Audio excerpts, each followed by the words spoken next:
bonheur, il est où? Parfois je me demande quand je suis découragé si le bonheur arrivera un jour. Quand je vois tout ce qui m'énerve, tous les problèmes qui s'accumulent les uns après les autres, les disputes avec les potes, les engueulades avec mes parents, et mes mauvaises notes en maths, mon père qui risque de perdre son travail, et mes parents qui vont peut-être se séparer. J'aimerais juste pouvoir zapper de vie et tout recommencer en n'ayant plus aucun problème. Ma mère me dit toujours que c'est pour mon bien, qu'elle m'oblige à faire mes devoirs et à réciter 3 fois mes leçons, que c'est aussi pour mon bien qu'elle va se tuer au travail et qu'elle rentre sur les genoux. Parfois je me demande si pour le bonheur des autres, on doit forcément sacrifier le sien. Il n'y a que dans les contes de fées où l'histoire finit par « Ils vécurent heureux et eurent beaucoup d'enfants ». J'ai jamais compris pourquoi, ça, d'ailleurs. Pourquoi ce serait le bonheur d'avoir beaucoup d'enfants? Faire des machines à laver, faire des repas, s'occuper des enfants, quoi. Quand je vois comment ma mère en bave juste pour s'occuper de moi, je me demande si c'est pas moi le problème dans tout ça. Et puis pourquoi on ne pourrait pas juste profiter de la vie sans se prendre la tête, regarder Netflix, manger des burgers, des pizzas, des kebabs tous les jours?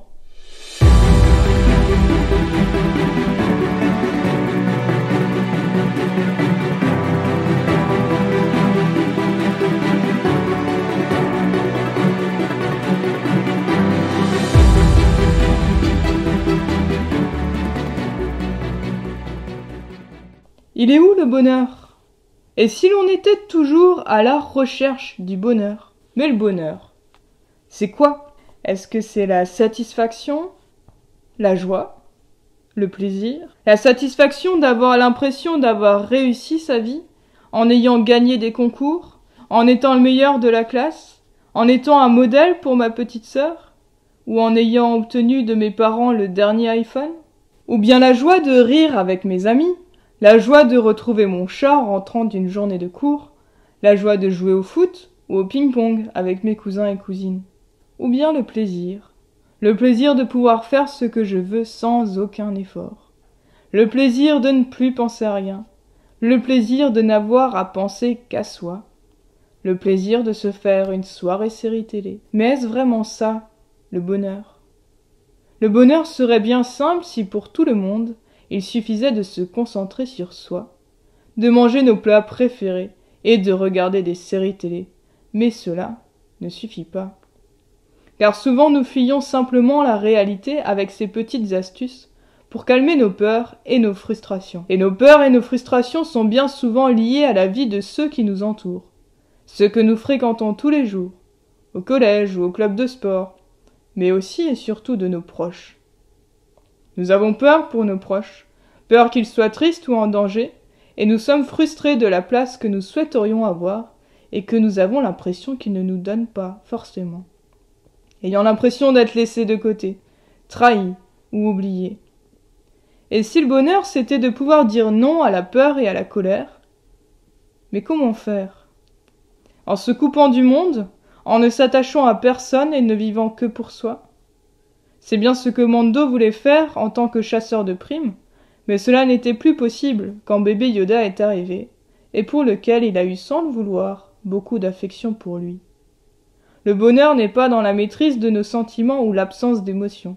Au contraire, si le bonheur ce n'était pas de ne pas risquer d'être malheureux, mais d'être assuré de ne pas être seul pour affronter les difficultés, d'être toujours aimé, quoi qu'il arrive.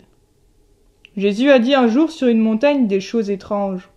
Toutes les situations où nous pourrions penser que nous sommes bien loin du bonheur, bien loin du succès, de la joie, de la réussite. Dans toutes ces situations, le bonheur peut être là, car il est la promesse de la présence de Dieu à nos côtés, quoi qu'il arrive.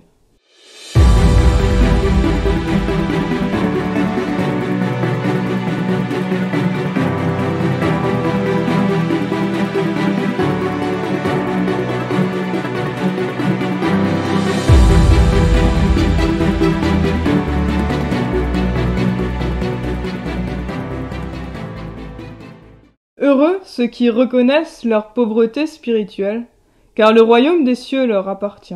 Heureux ceux qui pleurent, car ils seront consolés. Heureux ceux qui sont doux, car ils hériteront de la terre. Heureux ceux qui ont faim et soif de la justice, car ils seront rassasiés. Heureux ceux qui font preuve de bonté, car on aura de la bonté pour eux. Heureux ceux qui ont le cœur pur, car ils verront Dieu. Heureux ceux qui procurent la paix, car ils seront appelés fils de Dieu. Heureux ceux qui sont persécutés pour la justice, car le royaume des cieux leur appartient. Heureux serez-vous lorsqu'on vous insultera, qu'on vous persécutera, et qu'on dira faussement de vous toutes sortes de mal à cause de moi. Réjouissez-vous et soyez dans l'allégresse, parce que votre récompense sera grande au ciel. En effet, c'est ainsi qu'on a persécuté les prophètes qui vous ont précédés.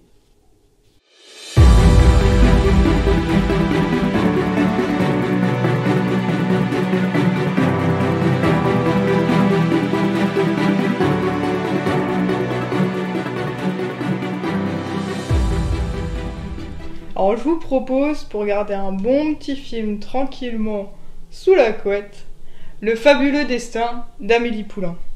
C'est l'histoire d'une jeune serveuse dans un bar de Montmartre qui passe son temps à observer les gens et à laisser son imagination divaguer. Elle s'est fixé un but, faire le bien de ceux qui l'entourent. Elle invente alors des stratagèmes pour intervenir incognito dans leur existence. Le chemin d'Amélie est jalonné de rencontres. Georgette, la buraliste, hypocondriaque, Lucien, le commis d'épicerie, Madeleine Vallas, la concierge, portée sur le porto, et les chiens empaillés, et encore Raymond Dufayel, alias l'homme de verre, son voisin qui ne vit qu'à travers une reproduction d'un tableau de Renoir. En voilà des personnages atypiques. Et cette quête du bonheur amène Amélie à faire la connaissance de Nino, Quincampoix, un étrange prince charmant. Celui-ci partage son temps entre un train fantôme et un sex shop, et cherche à identifier un inconnu dont la photo réapparaît sans cesse dans plusieurs cabines de photomatons. Elle doit recevoir les conseils de Raymond pour comprendre que l'on peut poursuivre son bonheur tout en s'assurant de celui de ses amis et de ses voisins.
Finalement, est-ce que le bonheur, c'est en fonction de ce que l'on vit ou d'avec qui on le vit?